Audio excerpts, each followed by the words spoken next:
नमस्कार, NS now में आपका स्वागत है।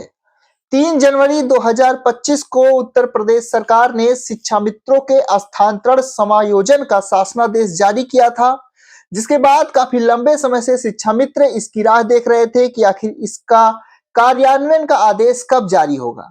तो फिलहाल आज यानी 9 दिसंबर 2025 को यह आदेश फिलहाल जारी कर दिया गया है कि किस तरह से शिक्षा मित्रों के स्थानांतरण समायोजन की प्रक्रिया कार्यान्वित की जाएगी। काफी लंबे समय से शिक्षा मित्र इसका इंतजार कर रहे थे। हाल में ही लखनऊ के दारुसफा में एक बैठक हुई थी, जिसमें यह बताया गया था कि अगर इसी महीने में सरकार शिक्षा मित्रों के स्थानांतरण समायोजन पर कार्यक्रम जारी नहीं करती है, तो शिक्षा मित्र 5 जनवरी को निदेशालय का घेराव करने को मजबूर होंगे।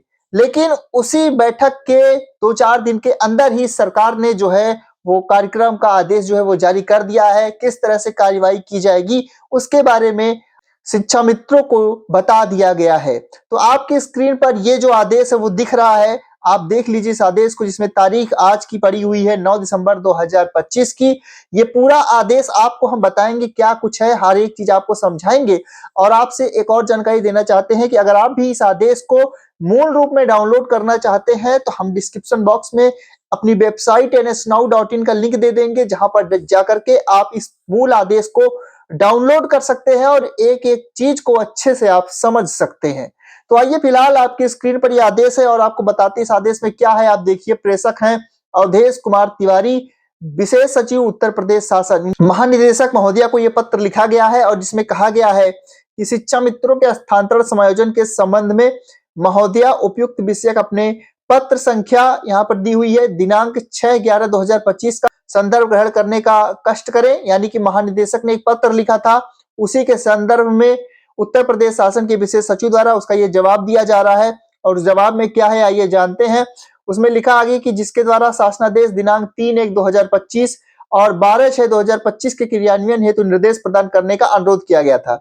यानी 12 तारीख को 6वां महीना 2025 में महानिदेशक स्कूल शिक्षा द्वारा और 3/1/2025 को जो शासन आदेश आया था, इन दोनों में शिक्षा मित्रों के समायोजन हस्तांतरण की प्रक्रिया को शुरू कराने का जो अनुरोध है वो किया गया था।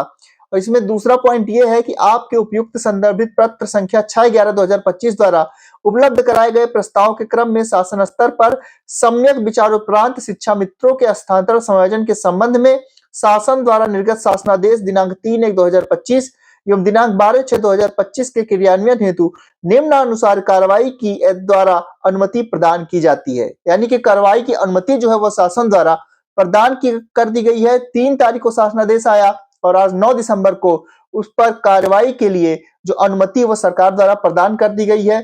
जिसके बाद कुछ बिंदु यहाँ पर दिए हुए हैं जो शिक्षा मित्रों से जानकारी ली जाएगी, उसके बारे में बताया गया है। जैसे कि जनपद में जितने भी शिक्षा मित्र हैं उनसे प्रथम चरण में निम्नलिखित प्रारूप पर विकल्प सूचना प्राप्त की जाएगी। यानी कि जिले में जितने भी शिक्षा मित्र हैं उनको एक प्रारूप पर अपनी जानकारी देनी होगी।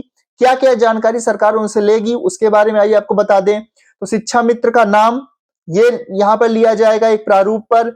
उसके बाद वर्तमान तैनाती के विद्यालय का नाम, क्या वे अपने वर्तमान विद्यालय में रहना चाहते हैं, हाँ या ना में उन्हें ये बताना पड़ेगा। मूल तैनाती के विद्यालय का नाम भी उन्हें बताना पड़ेगा, यानी वो मूल रूप से किस विद्यालय पर तैनात। इसके साथ ही क्या वे मूल तैनाती के विद्यालय में जाना चाहते हैं अथवा नहीं जाना चाहते हैं, इसको भी हाँ या ना में बताना होगा। पुरुष या महिला है इसके बारे में बताना होगा। और उसके बाद विवाहित शिक्षा मित्र जो महिला है के प्रकरण में क्या वे अन्य जनपद में अपने पति के घर, ग्राम सभा, ग्राम पंचायत वार्ड में स्थित परिषदीय विद्यालय में जाना चाहती हैं, इसके बारे में भी हाँ या ना में बताना होगा। और अंतिम जो चीज बताना होगा कि यदि हाँ तो विवाहित महिला का साक्ष्य विवाह प्रमाण पत्र, आधार कार्ड, पैन कार्ड की प्रतिलिपि प्रस्तुत की जाए। यानी कि अगर विवाहित महिला अपने पति के ग्राम पंचायत में, वार्ड में जाना चाहती है या फिर उसी ग्राम सभा में जाना चाहती हैं तो उनको विवाह प्रमाण पत्र, आधार कार्ड और पैन, ये चीजें उस प्रारूप के साथ संलग्न करनी होंगी। अब दूसरा पॉइंट यहाँ पर यह दिया हुआ है कि जिन शिक्षा मित्रों द्वारा अपने वर्तमान तैनाती पर रहने का विकल्प दिया जाता है तो उनके विकल्प पर किसी कार्रवाई की आवश्यकता नहीं है। यानी कि जो शिक्षा मित्र ये चाहते हैं कि वो कहीं नहीं जाना चाहते हैं, जिस विद्यालय में वे तैनात हैं उसी विद्यालय में रहना चाहते हैं, तो उनके विकल्प पर किसी कार्रवाई की आवश्यकता आगे नहीं होगी।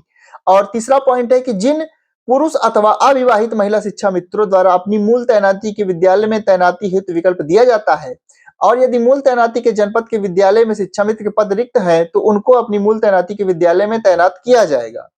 चौथा बिंदु है कि जनपद में शिक्षा मित्रों के रिक्त पद को चिन्हित करते समय शासनादेश दिनांक 3/1/2025 के प्रस्तर 2 खा फर्स्ट और सेकंड को ध्यान में रखा जाएगा। तो 3 तारीख का जो शासनादेश है उससे आप ये जानकारी ले सकते हैं। अभी जो आपको हम लिंक दे रहे हैं तो उस लिंक पर जब आप जाइएगा, उस पीडीएफ को डाउनलोड कीजिएगा तो आपको 3 जनवरी वाला शासनादेश भी वहीं पर देखने को मिल जाएगा। तो आप प्रस्तर दूसरा का पहला और दूसरा बिंदु भी वहां पर देख सकते हैं।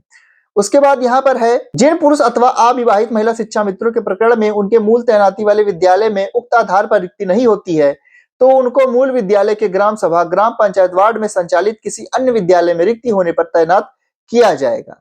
छठवां बिंदु है कि प्रथम चरण में उपरोक्तानुसार कार्रवाई सुनिश्चित की जाएगी और उसके बाद जो भी शिक्षा मित्र शेष रह जाएंगे उनके प्रकरण में दूसरे चरण में कार्रवाई होगी, जिसके बारे में विस्तृत निर्देश शासनादेश दिनांक 3/1/25 के मूल सिद्धांत के आधार पर ससमय जारी किए जाएंगे। सातवां पॉइंट है कि प्रथम चरण में शिक्षा मित्रों का स्थानांतरण समायोजन की समस्त कार्रवाई शासनादेश दिनांक 3/1/2025 के प्रस्तर 2 गा में उल्लिखित समिति द्वारा संपादित की जाएगी। आठवां है कि उपरोक्त स्थानांतरण समायोजन हेतु पोर्टल की आवश्यकता फिलहाल न होने पर उसका उपयोग नहीं किया जाएगा, यानी पोर्टल का उपयोग उसमें नहीं किया जाएगा।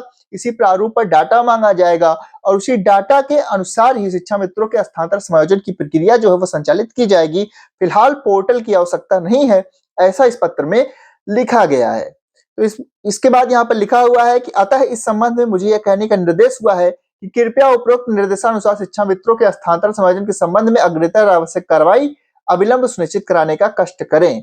तो अविलंब यानी कि जल्द से जल्द ये कार्रवाई सुनिश्चित कराने का कष्ट करें, ऐसी जो है अनुमति दे दी गई है। तो देखने वाली बात होगी कि ये कार्रवाई कब से शुरू होती है, लेकिन जो इस कार्रवाई में होगा, जिस तरह का प्रारूप होगा, वो सभी चीजें हमने आपको एक लाइन बाय लाइन बता दी हैं। तो आप इसको देख लीजिए। अगर आप भी अपने मूल विद्यालय में जाना चाहते हैं, दूसरे जनपद में जाना चाहते हैं, तो आप इस अनुसार अपनी जानकारी को तैयार कर लीजिए और सारे डॉक्यूमेंट जो विवाहित महिलाएं हैं वो पैन कार्ड और विवाह प्रमाण पत्र ये सब रेडी कर सकती हैं, ताकि स्थानांतरण समायोजन की प्रक्रिया उनके लिए काफी आसान हो जाए। और फिलहाल ये जो आदेश है इसे डाउनलोड करने के लिए या फिर 3 जनवरी का शासनादेश भी डाउनलोड करने के लिए आप डिस्क्रिप्शन बॉक्स में दिए गए लिंक पर जाकर डाउनलोड कर सकते हैं।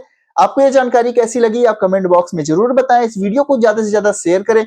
मिलेंगे आपसे अगली खबर में, तब तक के लिए आप सभी को नमस्कार।